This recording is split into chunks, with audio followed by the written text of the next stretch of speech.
What's up, everybody, and welcome to my AEW Dynamite review. A lot of things going on this show tonight, so let's get to let's get to it. Obviously, a lot has changed under the past 24 hours. Obviously, a tournament match was changed and whatnot. Listen, let's just into this right now because if you have been hiding under a rock, I'm sure everybody knows the news about Jon Moxley right now. That Jon Moxley has entered himself in a an inpatient um, rehabilitation program for alcoholism. It was announced by Tony Khan last night. I don't know why he just didn't let Renee Young or himself say that, but Tony Khan was the one that did tweet about it late last night. So, yeah, we won't be really seeing Moxley for a while. I'm sure everybody was questioning what was going to happen now since he was not going to be in this whole tournament title thing that's going on right now. But, hopefully Jon Moxley gets the help he needs, and he will come back stronger and whatnot. So, best wishes to Jon Moxley right now. But we do kick it off with Kenny Omega. Where's Don Callis, by the way? He went against Allen 5 Angels, basically Dark Order guy. I don't really have much to say about this match. I don't really think even know people actually knew who this guy even was. I thought he had a mask on, if I'm not mistaken. Omega basically beat him with, V-triggers, so I don't really have much to say about that.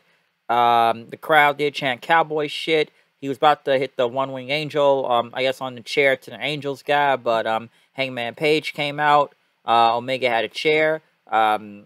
Angels grabbed the chair, but Hangman went for the buckshot lariat. Omega got out of the way as Page looked at the title then, basically telling Omega that you forgot something and whatnot, because it's only 10 more days until I take that title at Full Gear. So match was okay at the beginning. It just kind of hypes up the Omega and Hangman Page feud and whatnot. But I don't even know why they had Omega face this guy. It just felt kind of random, if you ask me. Miro was actually the replacement for Jon Moxley, so he would go against Orange Cassidy in the main event later on tonight. We'll get to that in a second, because I kind of thinking that they were just going to move Cassidy up to the next round. That's actually what I thought they were going to do, but I guess they found a replacement and whatnot. So, Miro, I'm cool with that decision. Malachi Black cut a promo basically talking about Cody and whatnot. Him being banned from ringside, Black is, but he told that Caesar, when he was assassinated, it wasn't just Marcus who betrayed him. So who will betray Cody next? I have no idea. CM Punk came out. He was here to cut a promo, but he didn't want to hear his name right now being chanted. The first thing he wanted to talk about, especially this was a really good reason, and two people he had to say. One was Jon Moxley, and he wanted the fans to chant that. And basically, Punk went on to say he has a history with Jon Moxley. We're not the best of friends, but, when he was driving to this show, last night and whatnot, what you got to think, you got to go, you got to go, you got to go. But, people want to sit there and criticize Moxley because he did not. He says he's proud of Jon Moxley and whatnot. Basically, he went to get help, okay? And he found a place where he could get help and whatnot. And he said that's very courageous. And basically, he told everybody out there, if you need help, don't be afraid to ask and whatnot. You never know what anyone's going through. Like I said, I'm sure nobody really know. It's different from what you see on TV and in someone's personal life. Don't get me wrong, we've seen wrestlers in the past struggle with substance abuse issues or drinking habits or whatnot.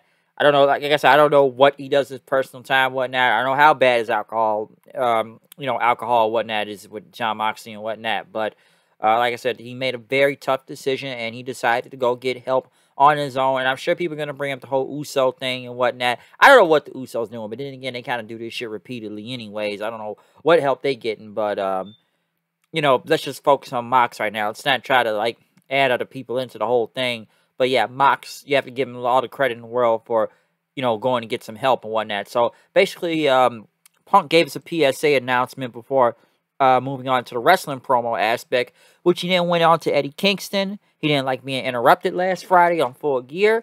If Full Gear was an option to face him, but I guess now he wants to face him in Rampage this Friday, I believe. Basically, Punk said I could have been in the tournament. I could have took Moxley's spot.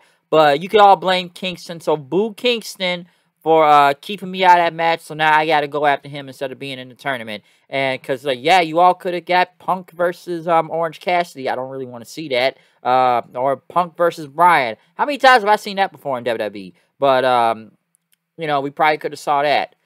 The Elite were in the back. Adam Cole and the Young Bucks, I guess trying to say they were tough guys. Christian Cage showed up. We haven't really seen Christian since mostly he's been on Impact right now, but he is not the Impact World Champion anymore since losing to Josh Alexander at Bound for Glory. So Christian Cage is back now on Dynamite. Next, you know, as he showed up, they basically told Christian, "You're outnumbered. You know that, right?" Luchasaurus shows up then, and basically, you know, they start fighting the Elite then. Looked kind of awkward for some reason. They fought into the arena then as Jungle Boy just ran and did a dive off the stage then. And basically Christian speared one of them. He was going for the kill switch, but one of Bucks super kicked him. Luchasaurus ended up, you know, taking the Bucks in, double choke slamming them. And then, you know, Jungle Boy put Adam Cole into the snare trap. And then Christian Cage had 2 chairs. He put one over Cole's head, and then he hit a concerto on him. And the fans chanted, "One more time, one more time." Haven't seen a good concerto in a while. So, yeah, they basically just killed Adam Cole right here. So, dead. FTR went against Samurai Del Sol, formerly known as Kalisto, I should say, making his AEW debut. Last time I really heard about Kalisto since leaving WWE, I swear he was in the boxing or something like that. Because that was the last time I heard about him. But he did team with Aerostar for the AAA tag titles. If you notice one thing about FTR's new music, it is basically like a remix version of the Midnight Express and whatnot. So I'm sure Cornette will be proud of that. Since they got to remix that theme and whatnot. Or, you know, Dennis Condrey, Bobby Eaton. Look it up, okay? But Aerostar, I'm just waiting for him to jump off of something crazy since I see him do that all the time. A good match and whatnot. Like I said, I'm trying not to say Kalisto, so I guess I got to say Samurai Del Sol. Still doing that lucha, you know, the lucha house party thing. So yeah, we still got him out there. But you know, like I said, it wasn't a bad match. I know one of the was it Wheeler. He ended up getting one of the rollover pins onto Aerostar, holding on to the ropes then. So FTR got the win right there, still retaining the AAA Tag Team title. So this is an open challenge. Could we get more AAA Tag Teams or anybody from AAA showing up in AEW next? Possibly. So we'll see what happens with that. Hikaru Shida was back with her 50-win trophy until Nyla Rose showed up. I see, giving Thunder Rosa concussions out here. Botch Machine herself. I don't even know if I should be saying that word either, but let's just say Rose. But yeah. Rose, basically, I guess it's facing Sheeta next, so that's a match I just don't even want to see because I've seen it too many times and it wasn't really good, and it's just an out for Rose to win since, you know, Sheeta's leg or whatever is injured thanks to Serena Deeb last week, so, yeah. But, like I said, good tag match with FTR and, Samurai Del Sol and Aerostar. Trying not to see Kalisto here. Next, in the most all-over promo of the night, which this promo was all over the place, the Inner Circle and America Top Team out there. As I guess the Inner Circle is going to choose the opponents they were going to face from America Top Team, which the fans can't shut the fuck up to Dan Lambert. Dan Lambert yelled and whatnot. Lambert introduced everybody. You know, Jericho, I guess he gave Hager the mic, which I guess he wanted Junior Dos Santos in this match since he lost his MMA fight in 71 seconds. And then he started talking about, what would he say? It was something like a Bugs Bunny joke or something. I don't even know what the joke was. Dude, stop giving Jake Hager a microphone, okay? Like, it's very bad. Don't give him a microphone. But then, you know, Lambert, you know, talk about Jericho badmouth and Paige Van Sant. You know, Paige, I guess, got the microphone and whatnot. And he says, "I'll take all you want. And if you want to take on all 5 of us by yourself, yeah, that's a joke that writes itself. And, you know, maybe you could put on your OnlyFans page." Didn't she get hacked on some page? I don't know if it was OnlyFans. Then tried to, like, sue people or whatnot for putting out for free. Apparently, she was just charging too much anyways. Who pays for OnlyFans, to be honest? Going to get on free on the internet one way or another. But Jericho and, You know, he starts saying Dan Lambert is going to be in there and whatnot. So this fat-faced dipshit will be in the match. I don't even know. It was too many people talking. The promo went all over the place. Sky and Paige, I don't even think they said anything. Obviously, they got to be in the match in general because who else were they really going to announce in there? Like, the actual wrestlers didn't even really get a chance to talk. Dan Lambert is really going to mic at the guy screams his lungs out there. But, yeah, I don't know. And I guess Junior Dos Santos and is Paige Van Sant in the match? I don't know. I don't know. This promo was all over the place. So, I didn't know what was really going on. What was it? Matt Sydal, Lee Morty, Dante Martin, Leo Rush in the back. I guess they're going to have a tag match at some point or something. Andrade went against Jamie Hayter in a TBS title tournament match. This match wasn't really good. Andrade, I don't even know what to say sometimes. Like, man, it's like my friend Steven said. They keep trying to convince us that Andrade and Penelope Ford, especially Penelope Ford, think they're that good, but they're not really that good. And this match was not good. That Lariat looked weak as hell. It was a distraction finish due to Rebel and Britt Baker. I don't know. This wasn't a really good match.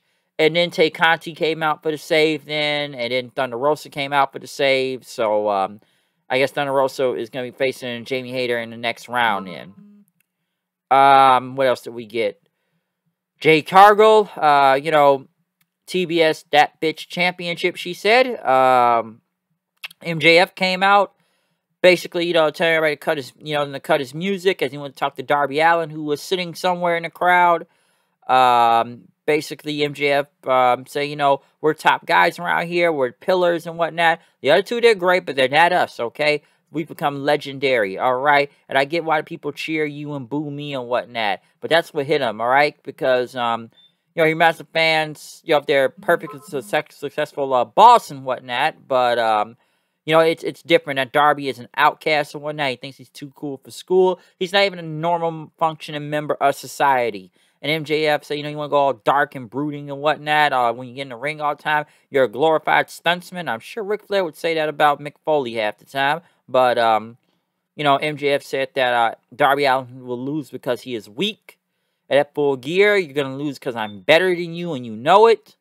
He's a better wrestler than Darby Allin. And, you know, MJF basically said, you know, you're not good in the ring, and that I am, okay? And Darby basically said, listen, I've been an outcast for a long time, all right? I'm not going to use a skateboard to beat you. I'm going to beat you in a wrestling match. And in fact, I'm going to take my anger out on you right now. MJF tried to leave, but Sting came out with his army, with like 20, 50 guys out there, with his baseball bat. The Pinnacle tried to come for the save, but like I said, 20 of his, like, army guys, like, held him back. MJF tried to go after Darby Allin. And let me say this right here. I don't know if anybody noticed, and I may be tripping, but if you go back and look at Darby Allin, who's right behind him if he's coming down, I swear to God, I thought that was X-Pac. I don't know why. I just thought it was X-Pac. He looked like a doppelganger version of him. He had the bandana and the hair and, like, the black jacket. I believed it was X-Pac. I really believed it was X-Pac for a second. I don't know why I did. But, you know, Darby ended up hitting this big, giant running clothesline to MJF over the guardrail and whatnot and tried to just finish her, but MJF got a dodge. So, like I said, hyping up the match for Full Gear. Cody Rhodes went against Andrade. It wasn't the loudest boos. A good match. You know, it's kind of cool, you know, Cody using, you know, the big elbow and everything, you know, the bionic elbow, you know, just from Dusty and, you know, Andrade actually using, you know, Ric Flair's figure 4 and whatnot. You know, I guess that's his future father-in-law. So, you know, that was kind of cool they did that. Wasn't a bad match. Of course, Andrade's manager gets involved, and then Anderson, I guess, pulled him down. Cody went for a suicide dive. FTR hit him with their titles and whatnot. I guess Andrade's still paying them. And Andrade hit his hammerlock DDT for the win. Tully got in the ring then as they celebrate and they start beating the hell out of Cody. Arn Anderson came in and ended up pushing Tully Blanchard. Basically, the Four Horsemen look like they're about to brawl with each other, but the Lucha Brothers come out for the save. Where was, you know, Pac, you know, Death Triangle, get the whole crew out here. I guess he took a week off. He helped them last time. Why didn't Pac help this week? But the Lucha Brothers ended up fighting them off before, you know, the segment was over. So, Like I said, pretty good match and whatnot. Who will betray Cody? I don't know. Where is Pac? I don't know. But yeah, Lucha Brothers, they still facing FTR for those tag team titles, though. John Silver cut a promo on Adam Cole, calling him Bulge or Budge or something. I had no idea what he was talking about. And apparently, apparently why this match is even happening on Friday with Silver and Adam Cole is apparently because it was from, you know, Being the Elite and whatnot. Listen, I haven't watched Being the Elite in a very long time, so I don't know what the hell's going on that show at this point. And I had no idea what the hell was going on out here. Unless you watched the show, then you know what was going on. But I had zero clue what he was talking about when he said bulge or budge or something with, Silver there. So, odd promo, but I guess you got to watch Being the Elite to know. Bryan Danielson came out for commentary for the main event, as it was Miro versus Orange Cassidy. It wasn't very that long of a match. I don't really know why Miro had his leg taped up. Matt Hardy was in the crowd watching, Orange Cassidy, since his ribs were taped up.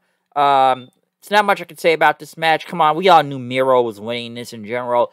Listen, if the original plan would have, went to fruition without Jon Moxley checking himself into rehab, I'm sure it would have been Danielson versus Moxley at Full Gear and whatnot. I'm sure everybody wants to see that match. I think that was the plan, because if that match would have happened scheduled, Mox probably would have finished this match in like 2 minutes against Orange Cassidy. But, Danielson and Miro should be really good. Then again, stuff we've seen in WWE before anyway, several times in the past. So, I'm sure it'll be good in general. These two have faced each other before, so looking forward to that. Hey, here's a question about Miro. What was Miro really even doing? My friend asked me this. What was he really doing before he even got in this match for Full Gear? Was he ever really going to be part of the card?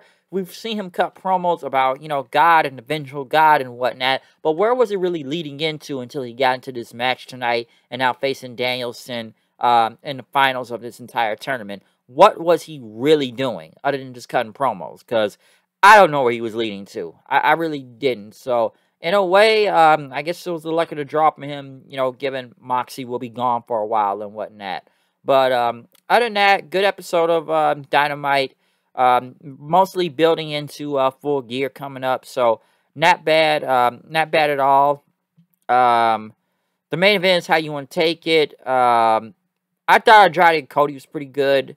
The not Sting, but MJF and Darby promo was not good. No, I said that was good. That was good. That Jericho American Top Team thing, that was all over the place. Punk's promo was not bad and whatnot. I didn't understand Omega versus Allen Angels, but the Hangman part made sense. Anna Jay versus Jamie Hayter, that just wasn't good also. Like I said, AEW was okay tonight, so yeah, they just building in a Full Gear, okay? But other than that, I'm out of here. See you guys later. Peace. Best wishes to Jon Moxley also. Out of here. Comment, subscribe, follow me on Twitter at HoodedKnight890. Done.